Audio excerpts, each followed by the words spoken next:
Hi ಎಲ್ಲರಿಗೂ ನಮಸ್ಕಾರ. ನೀವು ನೋಡ್ತಾ ಇದ್ದೀರಾ info from Bharat YouTube channel. Bigg boss Kannada season 12 ತನ್ನ 14ನೇ ವಾರದ ಅಂತ್ಯಕ್ಕೆ ಬಂದು ತಲುಪಿದೆ.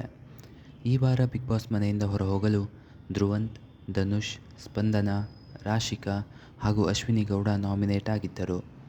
ಸದ್ಯ ಇವರುಗಳ ಪೈಕಿ ಒಬ್ಬ ವ್ಯಕ್ತಿ ಈ ವಾರ ಮನೆಯಿಂದ ಆಚೆ ಬಂದಿದ್ದಾರೆ.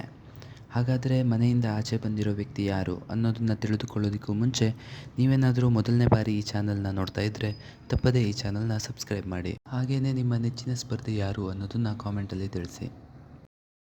ಬಿಗ್ ಬಾಸ್ ಕನ್ನಡ ಸೀಸನ್ 12ರ ಗ್ರ್ಯಾಂಡ್ ಫಿನಾಲೆಗೆ ಇನ್ನೇನು 2 ವಾರಗಳು ಬಾಕಿ ಇವೆ. ಈ ಹೊತ್ತಿನಲ್ಲಿ ಬಿಗ್ ಬಾಸ್ ಮನೆಯಿಂದ ಯಾರೇ ಆಚೆ ಬಂದರೂ ಬೇಜಾರಾಗೋದಂತೂ ಖಂಡಿತ. ಆದರೆ ಒಬ್ಬ ವ್ಯಕ್ತಿ ಈ ವಾರ ಆಚೆ ಬರಲೇಬೇಕಿರುವ ಕಾರಣ ಈ ವಾರ ಬಿಗ್ ಬಾಸ್ ಮನೆಯಿಂದ ಮೂಲಗಳ ಪ್ರಕಾರ ಧ್ರುವಂತ್ ಹೊರಬಂದಿದ್ದಾರೆ.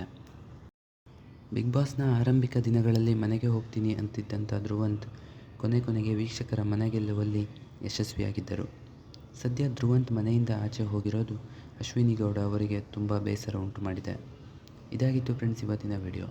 ನಿಮ್ಮ ಪ್ರಕಾರ ಈ ವಾರ ಯಾರು ಮನೆಯಿಂದ ಆಚೆ ಬರಬೇಕಿತ್ತು ಅನ್ನೋದನ್ನು ಕಾಮೆಂಟಲ್ಲಿ ತಿಳಿಸಿ. ಮುಂದಿನ ವಿಡಿಯೋದೊಂದಿಗೆ ಮತ್ತೆ ಸಿಗೋಣ. Thank you.